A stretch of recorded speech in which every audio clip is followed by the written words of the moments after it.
నమస్తే. నమస్తే. ఇప్పుడు మీరు ఎక్కడ ఉంటారు? నేను ఇక్కడ మార్వాడి గల్లీలో ఉంటాను. మామిడి గల్లి.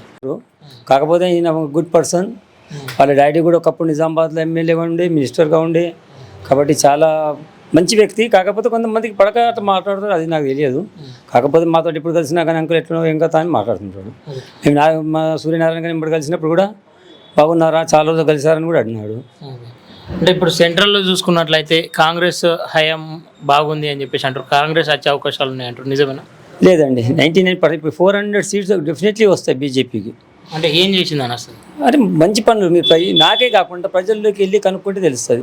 ఓన్లీ నిజామాబాద్ కాకుండా మీరు అదర్ స్టేట్స్, ఇంకా వేరే స్టేట్లకు పోండి.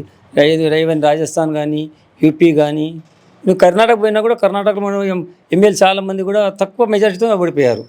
మన తెలంగాణలో కూడా చాలా తక్కువ మెజారిటీతో చాలామంది ఎమ్మెల్యేలు ఓడిపోయారు. నేను ఏమనుకుంటున్నా అంటే ఈసారి ఆ మెజారిటీ అనేది నాకు ఫేత్ ఉండి వచ్చేస్తుందని నాకు అభిప్రాయం.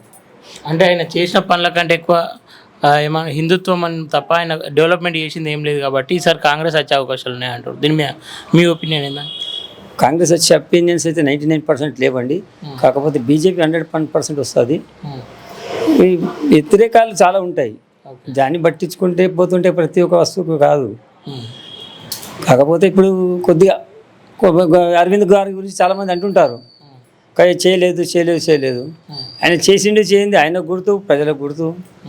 అక్బోర్డ్ అది దాన్ని తీసుకొచ్చాడు పసుపు. కాకపోతే దానికి ఒక ప్లేస్ అనేది కన్ఫర్మ్ అయితే మీకు 100% గ్యారంటీ అయిపోతుంది. అందరికీ క్వాలిటీ వస్తాయి ఓకే అని. దాని ప్లేస్ గురించి చాలా మటుకు మా అరవింద్ గారు కూడా ట్రై చేస్తున్నారు. ప్లేస్ పై నుండి కూడా కొద్దిగా సపోర్టింగ్ ఉంది. ఆల్రెడీ 101% అవుతుందని మాకు అభిప్రాయం. ఓకే.